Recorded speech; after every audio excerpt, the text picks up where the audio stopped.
Hi, I'm Pastor Kent King Nobles, and this is the Midweek Update for the faith community of the First United Methodist Church of Normal, Illinois. We've got several announcements that we want to share with you for this week. And after that, I want to share with you an interview I did recently with a friend of mine, Bobby Davis. He's one of our local pastors, talking about racism and his experience of that. But before that, I was kind of reminiscing recently about a father-son talk that I had with my son. Son? Yeah. Dad, you wanted to see me? Yes, son. I think it's time that we had another one of our father-son talks. Wow, I love these talks.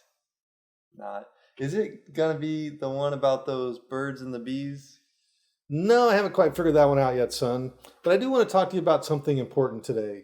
Responsibility. Responsibility? Yes, responsibility, son. Someday, who knows, you might even have your own house. And in that house, there are going to be things that are going to break down. And if you don't fix things, it's just going to be a terrible situation. Are you following me, son? Well, no, not really. All right, let's take the example of our church, for example. There are a lot of things at the church that have to be kept up. Over time, some of those things need to be replaced. They need to be fixed.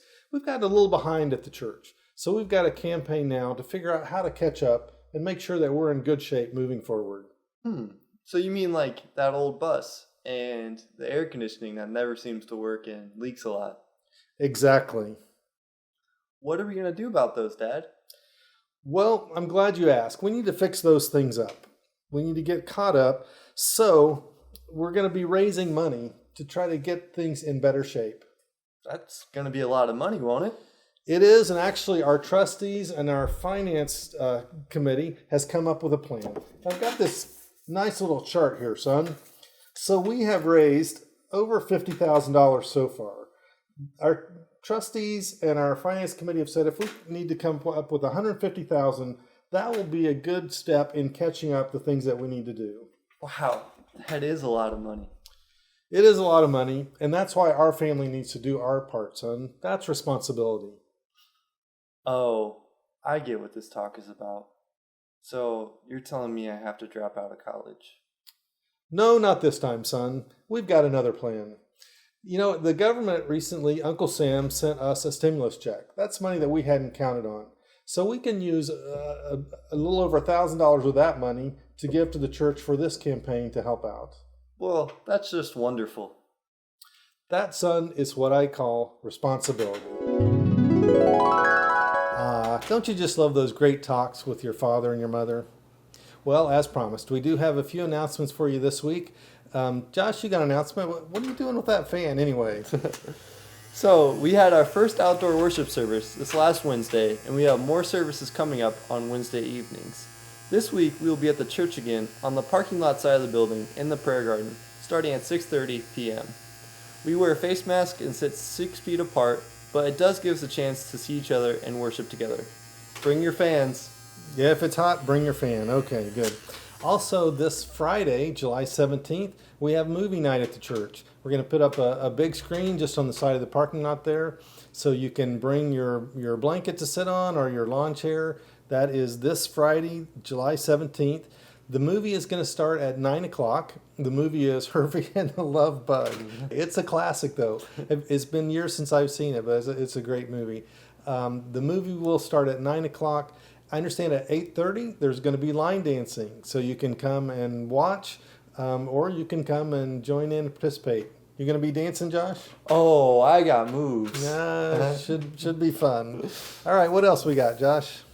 Our mission committee is leading us in gathering supplies to help the kids at Fairview Elementary School, as well as the Boys and Girls Club of Bloomington Normal. All right, so where should people bring these supplies? There will be bins out on the west side of the church by the back door Monday through Friday from 7 a.m. to 3 p.m. And tell us, Josh, what kind of supplies are needed? Well, I'm glad you asked. I got the list right here in front of me.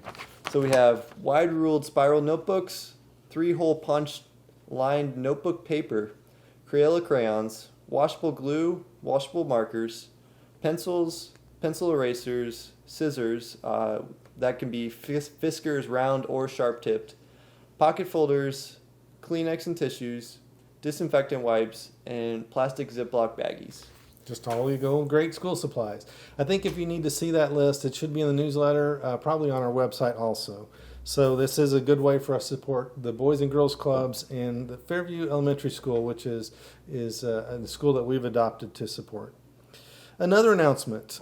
Our next Noisy Offering will be coming up on Saturday, July 25th. Saturday, July 25th in the church parking lot from 10 to 11 o'clock. So put that on your calendar. Plan on coming and enjoying that. More information to come. Stay tuned. And one final announcement. Miss Jana Peterson would like for you all to know that you, yes you, are invited to join our virtual choir. All ages are welcome. We have fabulous resources at our disposal to record our next anthem, Oh Love, by Elaine Hagenberg. Let Jana know if you'd like to join the fun.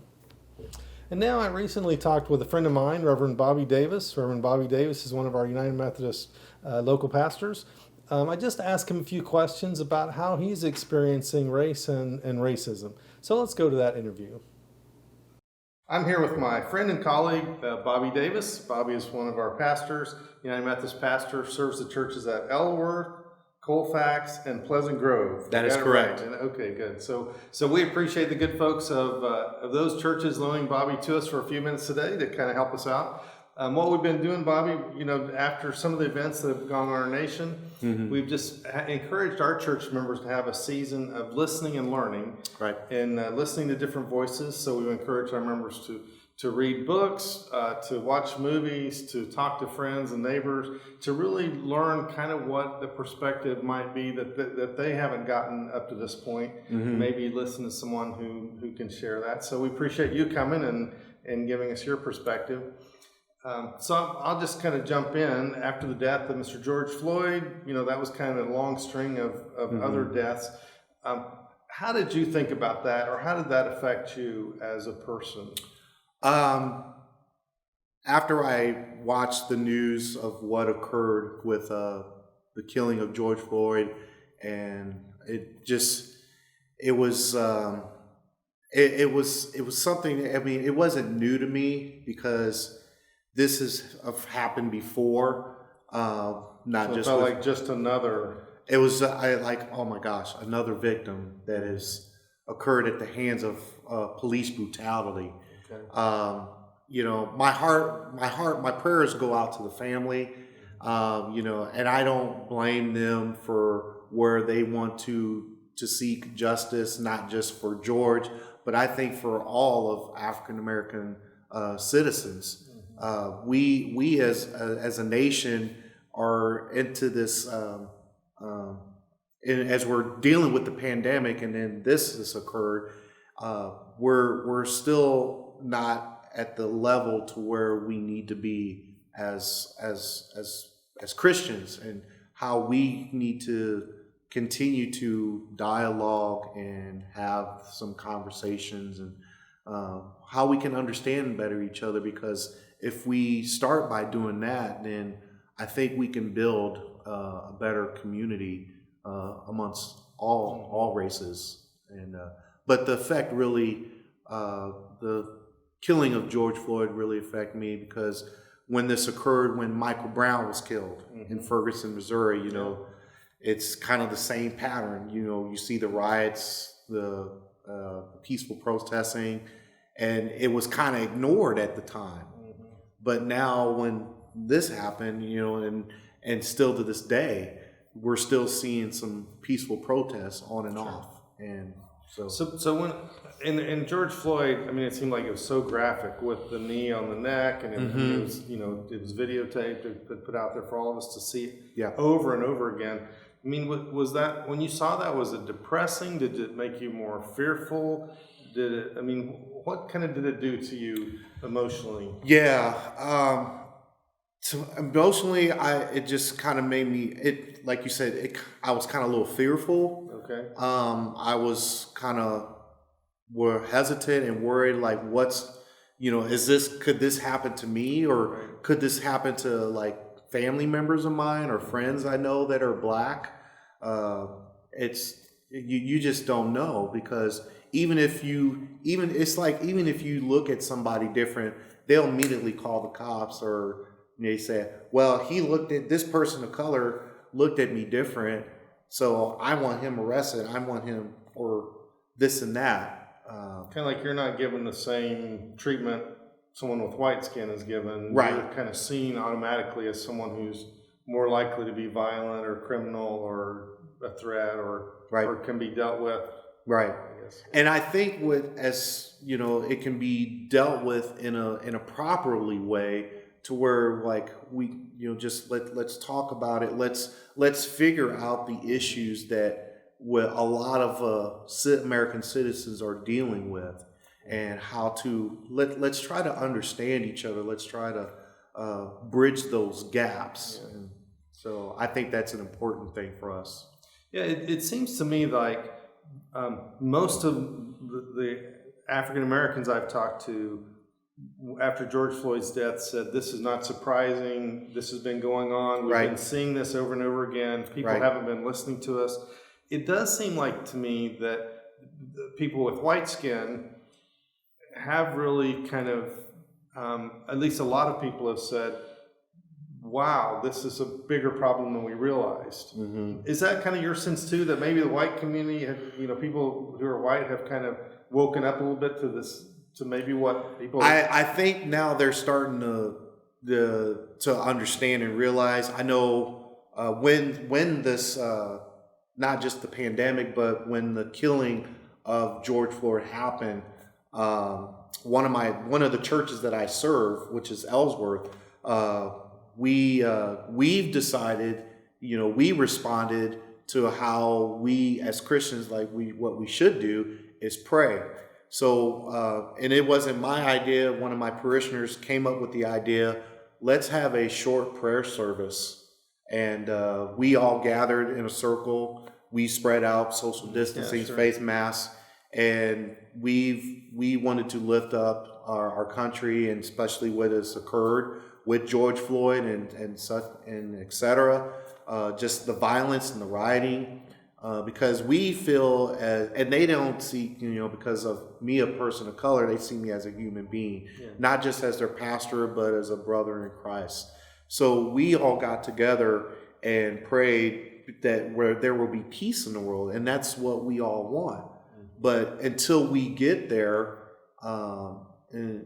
we still have a long road to go. Yeah, seems like that's right.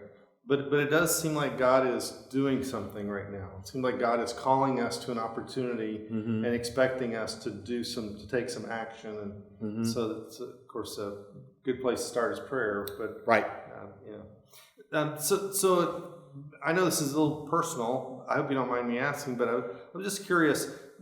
What's it like growing up as a person of color? As I don't know what it's like to be a black man. Right. Have you experienced racism, or what's it been like for you to have black skin as you've been an American and a Christian? I'm glad you brought that up.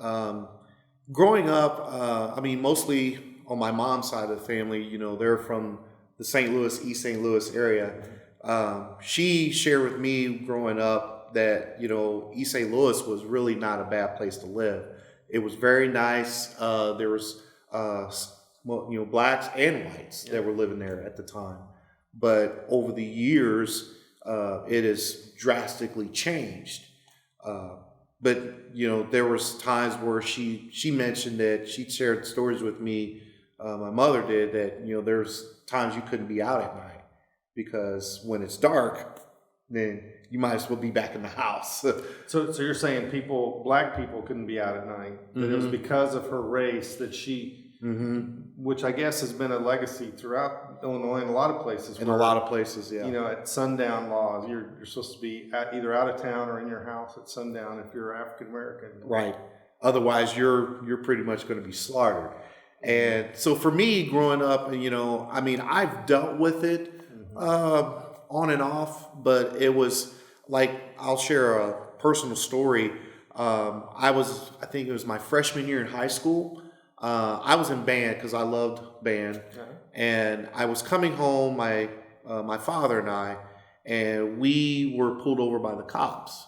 So I'm like, okay, we didn't do anything wrong. We're just going home. Yeah. And so the police officer at the time, it was a she, and she pulled us over because for some reason, I guess she figured that we had a weapon or something. I said, ma'am, I'm just showing you, what I have is my music stand. We're not here to try to cause any trouble. So I was a little afraid and fearful because you figured, I was like, here I am, a freshman in high school, and I was like, man, am I going to go to jail just because she thought I had a weapon? So she sees a music stand and assumes it's a weapon. It's a weapon or something, but in her eyes, I think she was just doing that because we were black, and she just wanted to try to prove a point, that because higher uppy or not treating others of ethnicity the same. And so after she let us go, then she let us go home. And so I just shared with my mom about, the incident that we had witnessed or that I experienced. And she said, no, that's not going to happen. And she knew the chief of police at the time, which was in Glen Carbon. She knew the chief of police at the time, and she explained the situation, and he immediately apologized, said, I am very sorry that you've had to deal with that, you and your family, so I will definitely talk to this officer and getting things straightened out. Well, needless to say, they let her go and stuff, so which was kind of and I knew she probably felt bad. I didn't want to see her lose her job, but, Yeah, but what did that feel like? I remember being a freshman in high school. It's kind of an awkward time for most of us. What did that feel like to have a police officer, this authority, this person with the gun? What did that feel like to have her there? Accusing you for... I don't know. It was a little frightening and really scary at the time. But over the years, I've grown to. One of the quotes that Dr. King said, I don't choose to hate, I respond with love. Even there, it probably could have been moments in my, I was thinking in my mind that, this person I don't want to speak to this person or that person.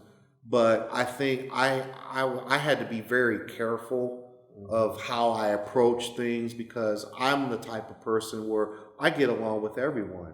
I don't try to,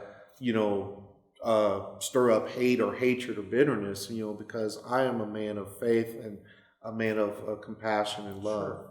And so, what did your dad say to you after you pulled away from that experience? Did your dad talk to you about that? Well, in his choice of words, he was kind of very. He was upset. He was upset about it, and he was just. He didn't think that should occur. It shouldn't occur because we were just, normal people just like everybody else in his eyes. As parents, you want to protect your children, not have them, have these kind of negative experiences, especially with police officers and people of authority. So. Yeah. But I was a little fearful at the time because I was thinking that, I could be taken out in a second and stuff just because if I said something that offended the police officer or anything, even just a glimpse or whatever she was thinking in her mind. Yeah. Yeah, there's been some conversation about police officers, and I don't know what your thoughts are. My thoughts,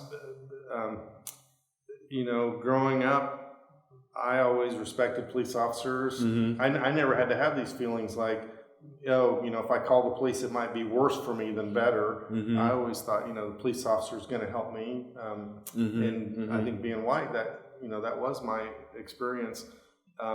I know, some people talk about Jim Wallace that wrote this book about America's original sin. Right. And that, woven in the fabric of our nation is kind of a white supremacy, is keeping slaves and African Americans in their place, and I guess my thought is that police officers aren't any better or worse than me or the rest of us. I've known a lot of police officers, had police officers in family, and I think it's a tough profession, and I'm glad that people are willing to serve. Mm-hmm. But it does seem like to me that there is a kind of prejudice built into not only our law enforcement system, but all of our systems. Right. Right. Is that how you see it too? Yeah. To me, not all police officers are bad. Mm-hmm.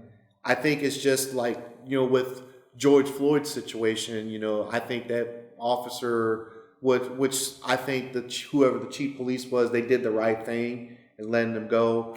I think that what he was intending to do was just trying to, like you said, just power above, how he was better than put somebody in their place. Exactly. Yeah. Just to do it. And but I think police officers, because they do all they can to protect the community, and not just police officers, but firefighters and ambulances, nurses. We want to support them in any way we can. But I know police officers, you really have a tough job because they put their lives on the line every day, and but you have some that that tend to feel that they have to have that because they got the power authority, and they see somebody of a different race and they just say, oh, well, I don't think you should deserve the type of treatment just like a white person or something like that. Yeah, it's interesting you mentioned those other occupations too. I mean, it does seem like we're kind of becoming more aware that there is a disparity in how people of color are doing, not only when it comes to law enforcement, not only when it comes to incarceration, but also when it comes to education, also when it comes to healthcare. I mean, the pandemic has certainly been much more difficult for minorities groups, and so I think it does kind of force us to take a look and say, okay, if God cares about society as a whole, and if we're all created in the image of God, where have we kind of gotten it wrong? What do we need to restructure? And I'm glad you mentioned on that. It's like when people like say for there was a movie which is Just Mercy, but there was one particular that I watched with a fellow colleague, Rob Roy, and his family, and a few members from St. Luke's years ago. We went and saw this movie, Hidden Figures. Good film. As I sat and watched that film and just really emphasized, because like you were talking about, these 3 African American women that were wanting to just be the best at what they do, and there were certain things they couldn't do because of their skin color. And so one particular the character that the lady played, she was very, very smart, very brilliant, but when she had to use the bathroom, she had to go all the way to the other side of the building. I remember that, And I'm just like, we were just sitting there just dumbfounded. It's like, well, and her boss was like, why did you have to go all the way? Why did you have to go to the bathroom all the way? Because, she saw the sign. She saw the sign, and it's just like, I have to relieve myself and I have to walk all the way over just to do that. I shouldn't necessarily have to do that because maybe the boss is a good symbol for some of the rest of us that just unaware. I just was not aware that was kind of the situation that was being imposed. You mentioned the movie Just Mercy, which I think is an equally good movie that people should see. And one of the scenes I remember from that was when the attorney was talking to the prosecuting attorney. I can't remember, or I guess the district attorney. But anyway, he was explaining to the attorney, I have to keep all these people safe, and it became clear he was not including the black people. He was only including that's kind of who he saw as his constituency, and completely neglecting this whole population, this whole side of town who was not feeling safer at all by the things that he was doing. So good. So what is your thought now? I mean, you're praying, you're taking action. I mean, are you hopeful that we as a society are moving in good directions right now? And what do you think the church should be doing about this? My prayer and hope is that we continue. I see that things are, with peaceful protesting and everything has occurred, people are speaking out now and trying to where things can be not just but for all people, just equality and unity. and just where it'd be a safer environment. My prayer, I think, for us as a church, as the body of Christ, that we continue to stand alongside each other, and let's talk these things out. Let's continue to build relationships. Let's continue to have some dialogue and conversations, and how we can, like you and I, how we can build a better community, not just for our congregations, but for our communities and the surrounding area, and learn from each other. Let's continue to learn. Let's continue to try to strive. You know, I shared a message last Sunday with my congregations from 1 Timothy. God was encouraging Timothy to keep fighting the faith and to pursue. And I think for us as a country, as American citizens, we must continue, and Christians in general, we need to continue to strive to be better and to build a better community and to learn from each other and love each other and respect one another, despite of maybe things that we may see differently and stuff. And I think that's what's so important for us as a church right now. And I really like how Bishop Frank and our conference there's a lot of diversity in our conference, which I really love that. And we're all, you know, when we all gather together, and it's such a sweet embrace that we can embrace one another and with love and compassion. And so I think my prayer for not just for our church, for the church, but for Christians around the world, that we can continue to let's continue to move forward and try to be better in what we're doing, then respond to God's call. I really like that, Bobby. The idea that, like Timothy, we need to keep striving. We need to stretch. Yes. Not just get locked into our own opinions, our own party, or our own group. Exactly. But stretching to do more what God is calling us to do, and that means taking a look at ourselves. Looking at ourselves and how are we going to respond? How am I going to respond to that? Yeah, good. And relationships. All about relationships. Exactly. That's another good word. All right. Well, we need to bring this to a close, I guess. Do you want to mention, I know you've been working on Martin Luther King events. Yes. And do you want to mention what you're working on for this year? Yes. Sunday, January 17th, I am going to host the second annual Martin Luther King Unity Service at the Colfax United Methodist Church. I'm praying, I'm sure it's going to be a go, but I'm looking at having Bishop Frank Beard be our guest speaker for that event. That will start at 5, and then we'll have food and fellowship afterwards. So anyone can come. It'll be, and then I'm going to invite the churches in the district as well as churches in the conference and churches in general that want to come out and just let us really try to take action. Let us continue to move forward. Let us be who God has called us to be. So, all right. Well, we got a little time before January, but I'm sure you'll give us some reminders before then. But we'll kind of keep that in the back of our minds as a good opportunity coming up. Bobby, thanks so much. I always enjoy visiting with you. Yes. I'm glad we have this relationship, and thanks for talking to our congregation today. Thank you, and thank you for having me and come out. It was always a joy to be here.